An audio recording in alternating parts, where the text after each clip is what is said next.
Bienvenue si vous venez de nous rejoindre. C'est sans doute l'étape la plus significative de cette première journée de Benoît XVI en Israël. Le pape est attendu d'une seconde à l'autre, ici au mémorial de l'Holocauste. Yad Vashem, un nom éternel qui ne périra point, un nom qui vient du texte du prophète Isaïe au chapitre 56. Je leur donnerai dans ma demeure et dans mes murs un monument, un nom éternel, Yad Vashem, qui ne périra point. C'est évidemment un moment très attendu que cette visite de Benoît XVI au Yad Vashem. Il faut savoir que tous les chefs d'État qui se rendent en Israël viennent ici. Il faut savoir aussi que l'association des survivants de l'Holocauste a exprimé ses doutes sur la pertinence de la visite dans ces murs d'un pape d'origine allemande.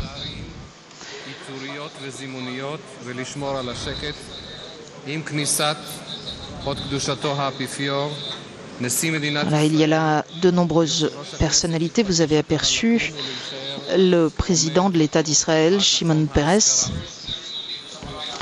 Dans quelques instants, la cérémonie du mémorial va débuter. On indique d'éteindre évidemment les téléphones portables et surtout de maintenir le silence pendant la cérémonie. Quand le pape et le président Peres vont entrer, ils sont accompagnés du porte-parole de la Knesset, le Parlement israélien. Il y a là aussi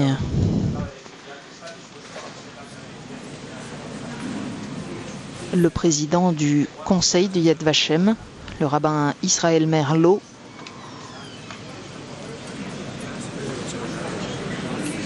Et le pape va donc déposer une couronne de fleurs devant la flamme perpétuelle, la flamme du souvenir. Et puis le pape rencontrera 6 survivants de l'Holocauste et s'adressera aux personnes présentes. Le pape, peut-être étiez-vous avec nous tout à l'heure, qui a rencontré le président Peres au palais présidentiel israélien de Jérusalem et qui, au terme de l'entretien privé avec le président de l'État hébreu, a rencontré également les parents du soldat Gilad Shalit. Vous savez, il s'agit de ce soldat israélien détenu depuis 3 ans maintenant par le Hamas. On ne sait pas ce qu'ils se sont dit. L'entretien n'était pas public. Mais le pape a longuement insisté dans son discours sur la responsabilité collective de la sécurité, sur le fait que chacun a le droit de vivre dans la sécurité, de vivre en paix, et que tous sont responsables de cette paix.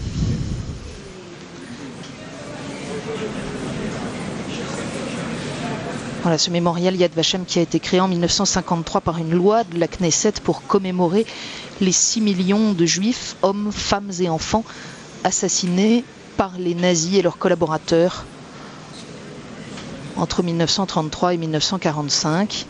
Un mémorial qui entretient aussi le souvenir de l'héroïsme et du courage des partisans, des combattants juifs dans les révoltes des ghettos, ainsi que les actions de ceux que l'on appelle les justes des nations.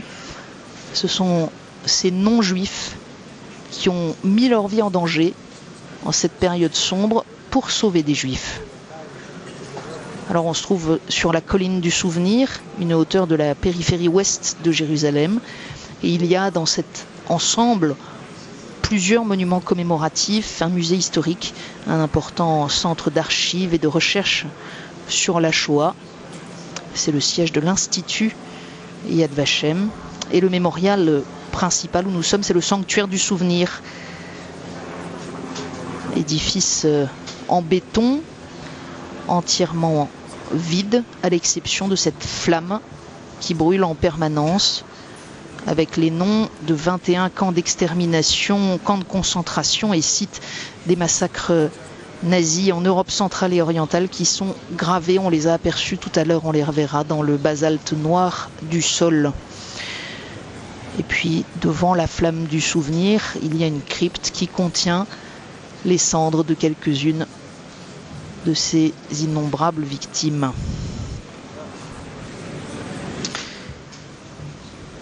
Pour venir au sanctuaire, il y a une allée, l'allée du souvenir.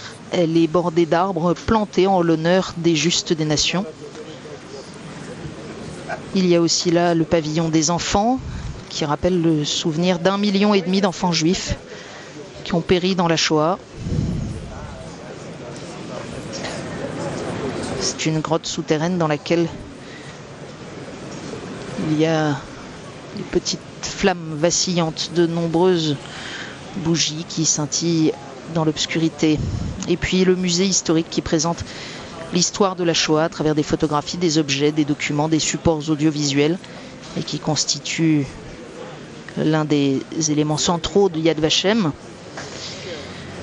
qui abrite la collection la plus importante et la plus complète du monde d'archives historiques sur la Shoah et de documents.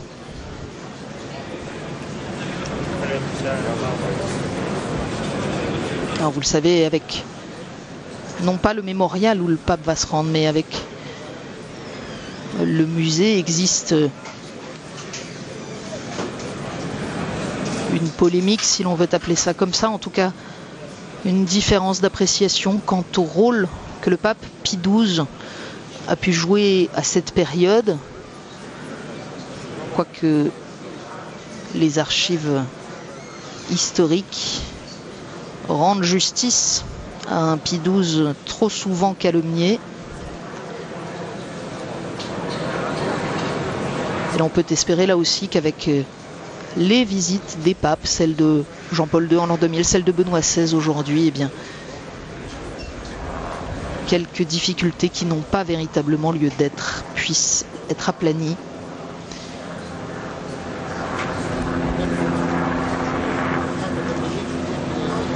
C'est le pape, c'est le chef des catholiques qui va être accueilli ici dans quelques instants. Mais c'est aussi un pape allemand qui, jeune homme, a connu cette période de la guerre, enrôlé malgré lui, comme tous les jeunes de son âge, dans certaines activités de la jeunesse hitlérienne. Et ici, c'est vrai, les médias, les journaux israéliens en particulier, ont énormément insisté sur cet aspect des choses, sur l'origine allemande de Benoît XVI au cours de ces derniers jours. Une origine qui donne à leurs yeux un relief, un sens tout particulier à cette cérémonie. Voilà le pape Benoît XVI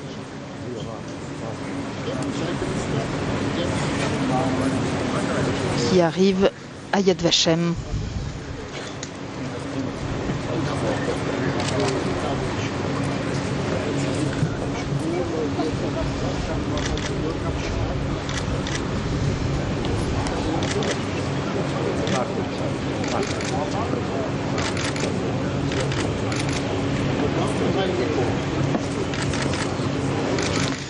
Un pape qui était accueilli par le président et le directeur du centre et qui donc parcourt à pied le tour du mémorial.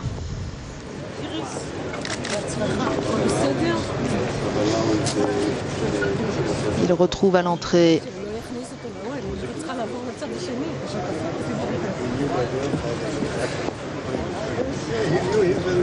le porte-parole de la Knesset, le président Pérez,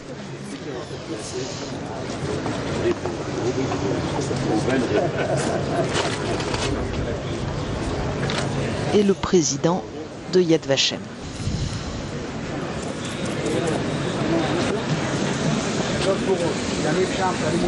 קהל נכבד, עמנו שר החינוך מר גדעון סער, שר ההסברה והתפוצות מר יולי אדלשטיין וסגנית שר במשרד הגמלאים חברת הכנסת הדוקטור לאה נס.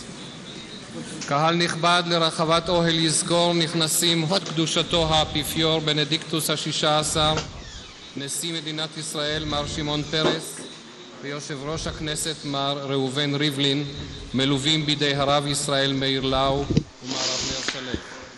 Mesdames et messieurs, voici le pape Benoît XVI, le président de l'État d'Israël, M. Shimon Peres, M. Reuven Rivlin, le porte-parole de la Knesset, viennent d'entrer accompagnés par le président d'Yad Vashem, le rabbin Israël Meir Lau et le directeur du centre. Please rise. נא לקום.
הוד קדושתו בנדיקטוס ה-16, נשיא מדינת ישראל מר שמעון פרס, יושב ראש הכנסת מר ראובן ריבלין, מזכיר מדינת הוותיקן הקרדינל טרצ'יזיו ברטונה, כבוד הרב ישראל מאיר לאו, יושב ראש מועצת יד ושם, מר אבנר שלו, יושב ראש הנהלת יד ושם, ניצולי שואה, אורחים נכבדים. התכנסנו כאן באוהל יזכור ביד ושם על הר הזיכרון בירושלים להתייחד עם 6 מיליוני אחינו ואחיותינו שנרצחו בידי הגרמנים הנאצים ועוזריהם.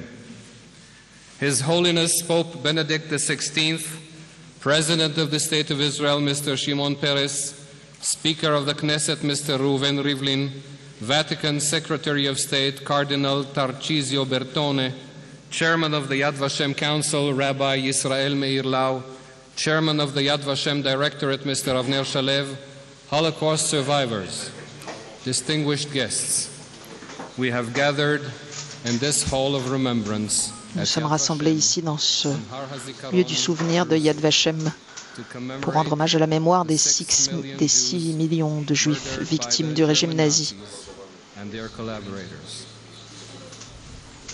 The Encore Choir, directed by Dafna Ben Yochanan, will open the ceremony with the song Halicha LeKeisaria, Walk to Caesarea, written by the young poet and parachutist Chana Senesh, who was killed behind... Le chœur va maintenant chanter un texte écrit par un jeune parachutiste tué pendant la guerre. Encore.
I have the honor to invite His Holiness, Pope Benedict XVI.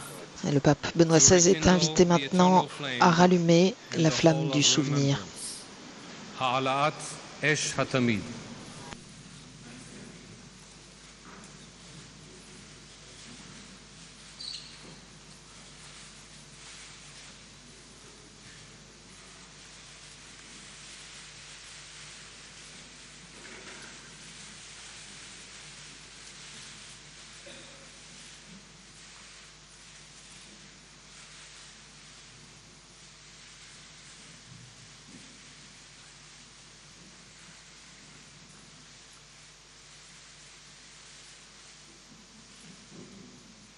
Identification.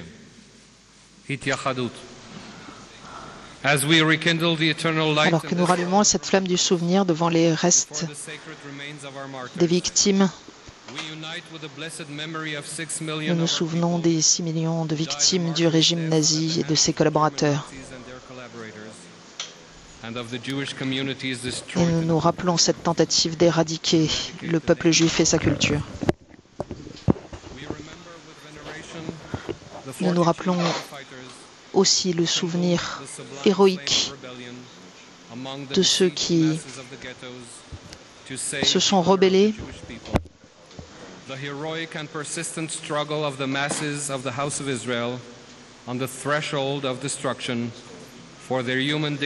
nous nous rappelons aussi les justes parmi les nations qui ont risqué leur vie pour sauver des Juifs.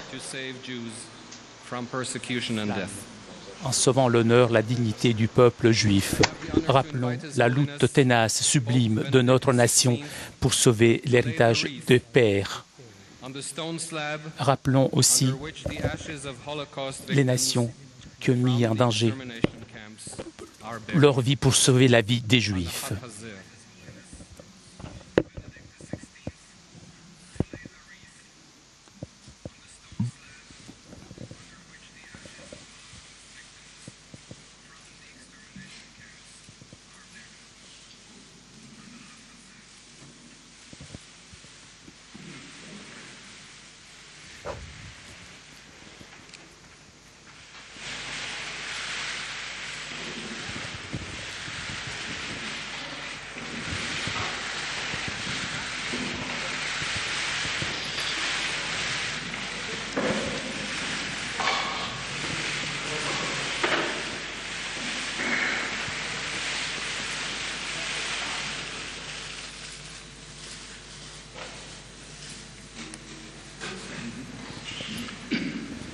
Excerpts from a letter written by Elchanan Elkes, Viljampola, Kovno Ghetto, October 19, 1943. Je vous écris ces My lignes. beloved son and daughter, I am writing these lines to you, my beloved children, at a Alors que time nous sommes déjà plongés dans la vallée des larmes depuis plus de 2 ans. Dans quelques jours, notre destin va se dessiner. Le ghetto dans lequel nous nous trouvons va être réduit en pièces. Dieu seul sait si nous serons tous réduits à néant ou si certains survivront. Dans les moments les plus difficiles de notre vie, vous êtes toujours au cœur de nos pensées. Au cours de ces longues nuits noires, votre mère et moi, nous pensons à vous. J'aurais voulu vous revoir, vous serrer encore une fois dans mes bras et vous dire combien notre cœur bat à chaque fois que nous pensons à vous.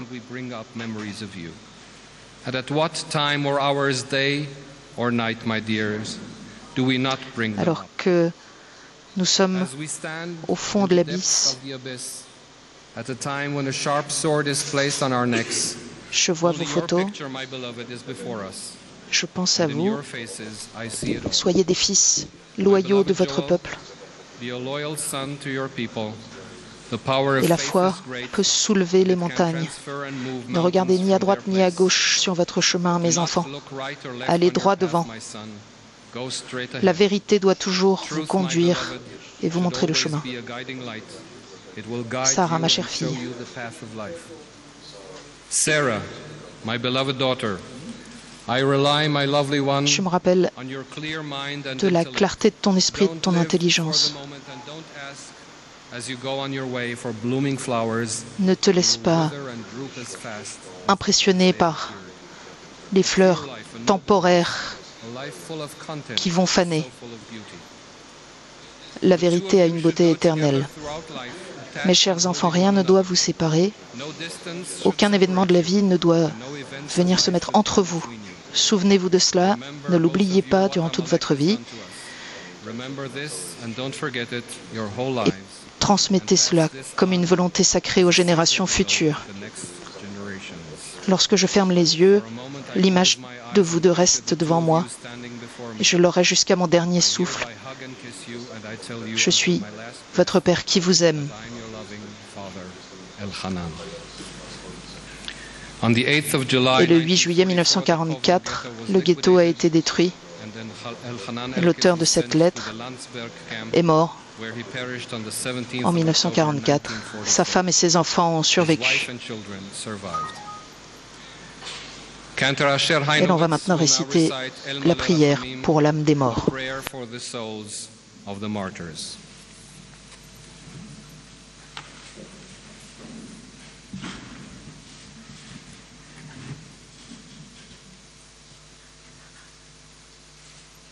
אל מלא רחמים שוכן במרומים דיין אלמנות ואבי יתומים אמצי מנוחה נכונה על כנפי השכינה במעלות קדושים וטהורים כזוהר הרקיע מאירים ומזהירים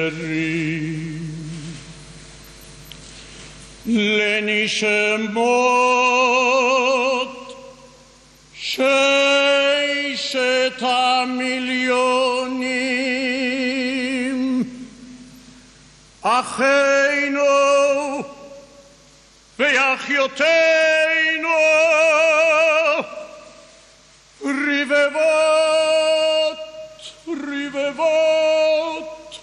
רבבות אלפי ישראל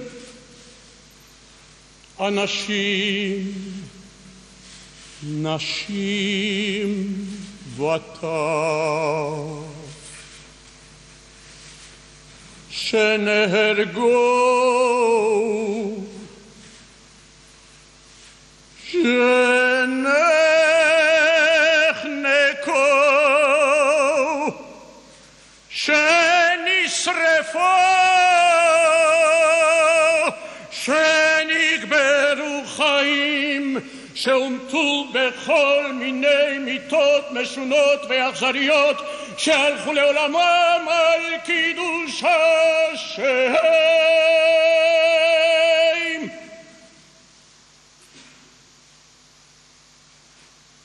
בגן עדן תהי מנוחתם. בעל הרחמים יסתירם בסתר כנפיו לעולמים.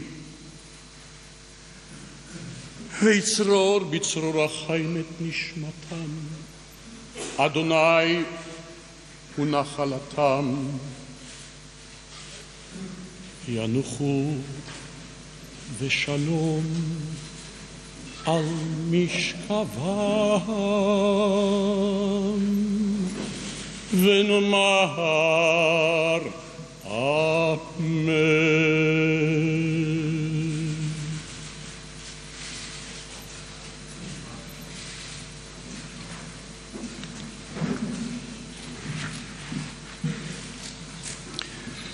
You may be seated.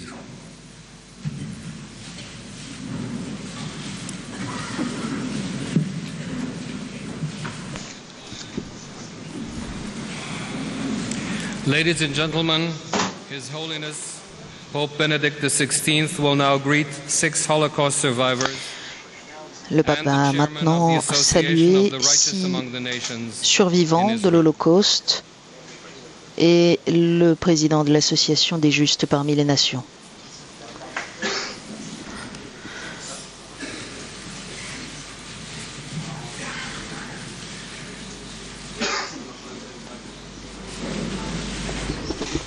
Ed Mosberg was born in Krakow. He and his family were interned in the Krakow ghetto, and 2 years later, Ed was sent to the Plaszow concentration camp, where he witnessed the murder of members of his family. He was later transferred to Mauthausen, where he worked in the infamous stone quarry. Ed is the only Quelques mots à propos de chacun d'entre eux. Le premier que Benoît XVI a salué, le seul survivant de sa famille. La deuxième vient de Tchécoslovaquie. Elle a été déportée à Auschwitz-Birkenau, où elle s'est occupée de ses proches. Elle a été dans différents camps. And was liberated at Bergen-Belsen. Ruth's parents perished in the Holocaust. Dan Landsberg was born in Warsaw. He was interned in the Otwock ghetto with his parents and later transferred Un to autre survivant the Świętej né à Varsovie convent in Otwock, where he was hidden.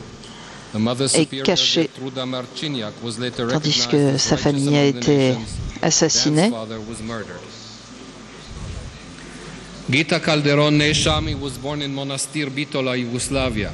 The day before the deportation of the city's Jews to Treblinka, Gita, qui est née à Monastir en Tchécoslovaquie, In March 1944, she was qui a d'abord réussi à échapper à la rafle des Juifs avant d'être finalement déportée. Elle est aussi la seule survivante de sa famille. Gita is the only surviving member of her family.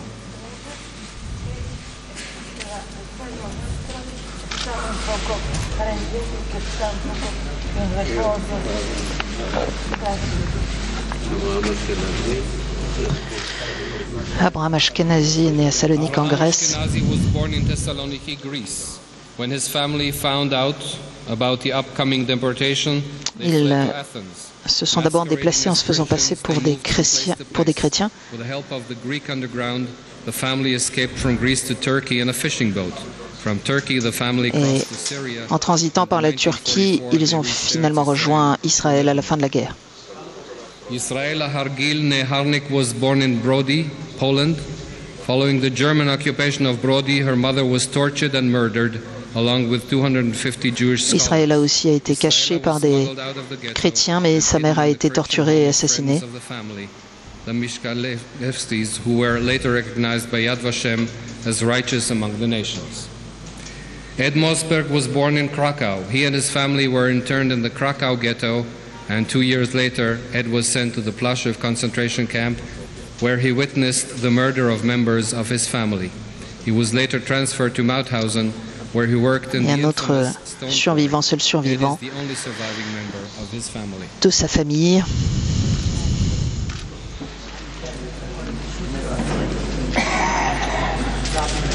Ivan Ivica Vranetic, righteous among the nations, Et whom His puis, Holiness met first, was born in le pape a aussi Yugoslavia. rencontré le président de Risking his l'association. life over and over, the 17-year-old Ici, Ivan l'association hated Jews from the moment des they Justes reached parmi les nations. Moscow. In South Croatia, finding them places to live and taking care of all their needs while in concealment.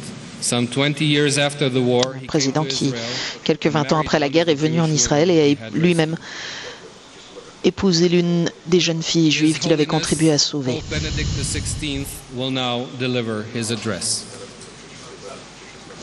Après cette brève rencontre, cette salutation à 6 survivants de l'Holocauste, dont plusieurs, vous l'avez entendu, ont été cachés par des chrétiens, le pape Benoît XVI va maintenant prononcer son discours.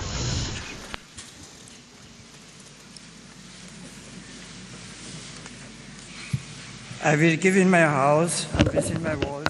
Je leur donnerai ma maison et dans mes remparts un monument à mon nom. Je leur donnerai un nom éternel qui jamais ne sera effacé. Ce passage du livre du prophète Isaïe offre les deux mots simples qui exprime solennellement le sens profond de ce lieu vénéré. Jad Mémorial, Shem Nom. Je suis venu pour rester en silence devant ce monument, érigé pour honorer la mémoire de millions de personnes tuées dans l'horrible tragédie de la Shoah. Elles ont perdu leur vie, mais elles ne perdront jamais leur nom, car ils sont profondément gravés dans le cœur de ceux qui les aiment, de leurs compagnons de détention qui ont survécu et de tous ceux qui sont déterminés à ne plus jamais permettre qu'une telle atrocité déshonore à nouveau l'humanité. Plus que tout, leur nom est à jamais inscrit dans la mémoire du Dieu Tout-Puissant. Il est possible de dérober à un voisin ce qu'il possède, son avenir ou sa liberté. Il est possible de tisser un réseau insidieux de mensonges pour convaincre les autres que certains groupes ne méritent pas d'être respectés. Néanmoins, quoi que vous fassiez, il est impossible d'enlever son nom à un être humain. L'Écriture sainte nous enseigne l'importance du nom pour conférer à une personne une mission unique ou un don spécial. Dieu appelle Abraham, Abraham, car il va devenir le père d'une multitude de nations. Jacob fut appelé Israël, car il avait été fort comme Dieu et contre les hommes qu'il avait emportés. Les noms inscrits dans ce sanctuaire auront toujours une place sacrée parmi les descendants d'innombrables Abraham. Comme lui, leur foi a été éprouvée. Comme Jacob, ils ont été plongés dans le combat pour discerner le dessein du Très-Haut. Que les noms de ces victimes ne périssent jamais. Que leur souffrance ne soit jamais niée, discréditée ou oubliée. Et que toutes les personnes de bonne volonté demeurent attentives à déraciner du cœur de l'homme tout ce qui peut conduire à de telles tragédies.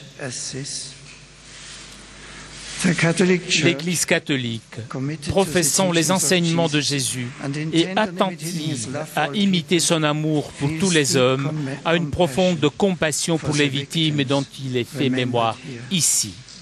De même, elle se fait proche de tous ceux qui, aujourd'hui, sont objets de persécution à cause de leur race, de leur couleur, de leurs conditions de vie ou de leur religion. Leurs souffrances sont les siennes, et sienne est leur espérance de justice. En tant qu'évêque de Rome et successeur de l'apôtre Pierre, je réaffirme l'engagement de l'Église à prier et à travailler sans cesse pour faire en sorte que cette haine ne règne plus jamais dans le cœur de l'homme. Le Dieu d'Abraham, d'Isaac et de Jacob est le Dieu de la paix. Les Écritures enseignent que nous avons le devoir de rappeler au monde que ce Dieu est vivant, même s'il nous est parfois difficile de comprendre ses chemins mystérieux et impénétrables. Il s'est révélé lui-même et il continue d'agir dans l'histoire humaine. Il est le seul à gouverner le monde avec justice et à se prononcer sur toutes les nations avec droiture. En regardant le visage qui se reflète à la surface de la nappe d'eau immobile à l'intérieur de ce mémorial, on ne peut pas ne pas se rappeler que chacun d'entre eux porte un nom. Je peux seulement imaginer la joyeuse attente de leurs parents alors qu'ils se préparaient avec impatience à accueillir la naissance de leurs enfants. Quel nom donnerons-nous à cet enfant? Qu'en deviendra-t-il de lui ou d'elle? Qui pouvait imaginer qu'ils auraient été condamnés à un sort aussi déplorable? Tandis que nous sommes ici en silence, leur cri résonne encore dans nos cœurs. C'est un cri élevé contre tout acte d'injustice et de violence. C'est le reproche continuel de sang innocent versé. C'est le cri d'Abel mourant de la terre vers le Très-Haut. Montant de la terre vers le Très-Haut, en professant fermement notre foi en Dieu, nous faisons monter ce cri en utilisant les mots du livre des Lamentations qui sont si pleins de sens pour les Juifs comme pour les chrétiens. Les faveurs du Seigneur ne sont pas finies, ni ses compassions épuisées. Elles se renouvellent chaque matin. Grande est sa fidélité. Ma part, c'est Dieu, dit mon âme. C'est pourquoi j'espère en lui. Le Seigneur est bon pour qui se fie à lui, pour l'âme qui le cherche. Il est bon d'attendre en silence le salut de Dieu. Chers amis, je suis profondément reconnaissant envers Dieu et envers vous de cette occasion qui m'a été donnée de m'arrêter ici en silence. Silence pour se souvenir, silence pour prier, silence pour espérer.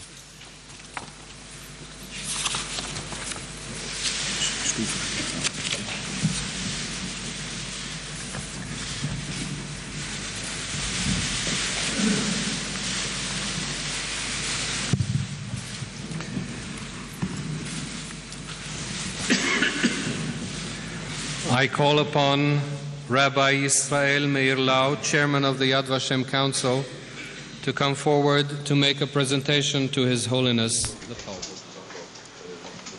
Et l'on présente une œuvre de l'artiste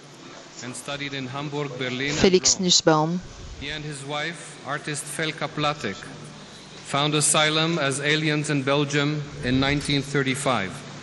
Following the German occupation of Brussels in 1940, he was arrested and sent to the camps of Saint-Cyprien and Gurs in southern France. Qui a réussi, à travers l'Europe occidentale, à échapper à l'arrestation.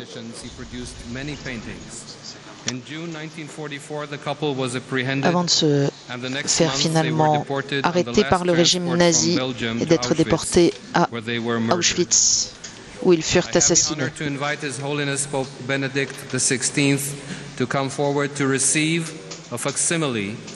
Et l'on offre au pape Benoît XVI une reproduction d'une peinture de Felix Nussbaum.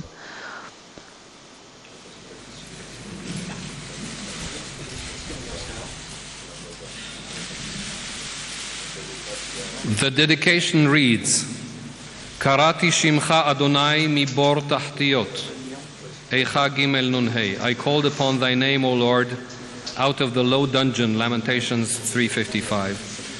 Upon the occasion of the visit of His Holiness Pope Benedict XVI, et on donne lecture de l'inscription sur l'étiquette au bas de ce tableau, qui rappelle à la fois l'auteur de cette peinture, un tableau dans lequel pour la première fois son identité juive s'exprime dans sa peinture. C'est un tableau intitulé La synagogue du camp. Which served as a makeshift synagogue. The congregants are viewed from the back, their heads vanishing into the dark background, their features obliterated. The highly illuminated white prayer shawls magnify the worshippers clinging to on their insiste faith sur le contraste entre la blancheur des silhouettes des hommes en prière recouverts de leur châle et le caractère sombre du camp, avec une lumière particulière qui donne une dimension apocalyptique à cette peinture. Nussbaum n'avait aucune illusion sur ce qui l'attendait. Unfortunately transported to Auschwitz, this ominous reality charted his murder.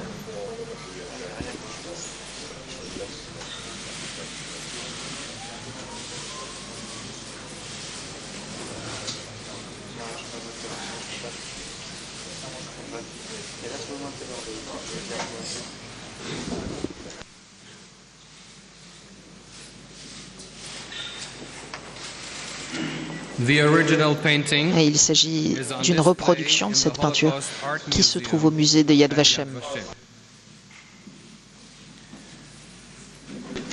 L'on invite maintenant Benoît XVI à signer le livre d'or de Yad Vashem.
Le Saint-Père qui semble cette fois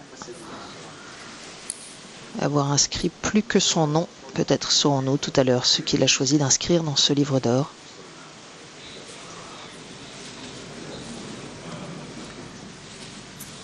The encore choir will now sing Anim Amin, I believe, to a melody by Rabbi Azriel. Et l'on écoute maintenant à nouveau un chant, une prière écrite par un rabbin, Morat Treblinka.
התקווה.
Ladies and gentlemen, the ceremony is concluded.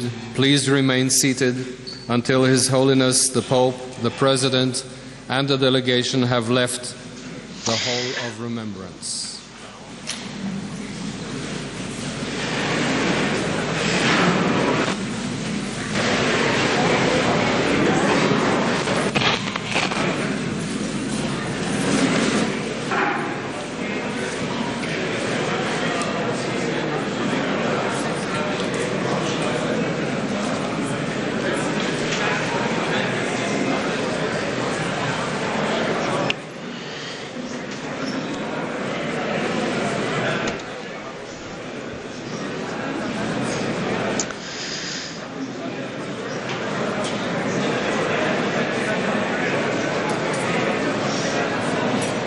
Les noms inscrits dans ce sanctuaire auront toujours une place sacrée parmi les descendants innombrables d'Abraham. Comme lui, leur foi a été éprouvée. Comme Jacob, ils ont été plongés dans le combat pour discerner les desseins du Très-Haut. Que les noms des victimes ne périssent jamais, que leurs souffrances ne soient jamais niées, discréditées ou oubliées, et que toutes les personnes de bonne volonté demeurent attentives à déraciner du cœur de l'homme tout ce qui peut conduire à de telles tragédies. Voilà quelques-unes des paroles prononcées il y a un instant par Benoît XVI en ce mémorial de la Shoah. Benoît XVI qui a choisi de ne pas faire un commentaire factuel, historique des crimes du régime nazi, mais comme figure spirituelle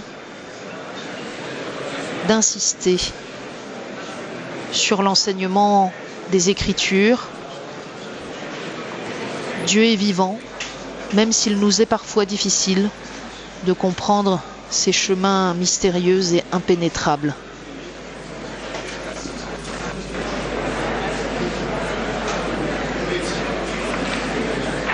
On peut rappeler ici qu'en arrivant tout à l'heure sur le sol israélien, dès son premier discours, Benoît XVI en revanche avait choisi d'être très précis sur le plan factuel.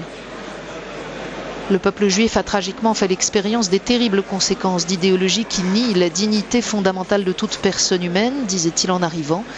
Il est juste et opportun que pendant mon séjour, je puisse avoir la possibilité d'honorer la mémoire des 6 millions de juifs victimes de la Shoah et de prier pour que l'humanité ne soit plus jamais témoin d'un crime d'une telle ampleur. Voilà les paroles fortes que Benoît XVI avait prononcées à son arrivée, mettant en perspective ce qui vient de se passer, cette cérémonie du souvenir au mémorial de la Shoah. Voilà, c'est sur ces images, alors que se prennent quelques dernières photos de cette visite historique, que nous allons nous quitter. On se retrouvera dans environ un quart d'heure pour une nouvelle étape de cette journée décidément chargée, cette première journée de Benoît XVI en Israël. Cette fois, c'est au Notre-Dame Jerusalem Center que le pape est attendu pour une rencontre avec les organisations pour le dialogue interreligieux. Ce sera à suivre donc d'ici environ un quart d'heure. Merci à toutes les équipes techniques qui ont permis cette retransmission en direct de Yad Vashem. Merci à vous de votre fidélité. À tout à l'heure.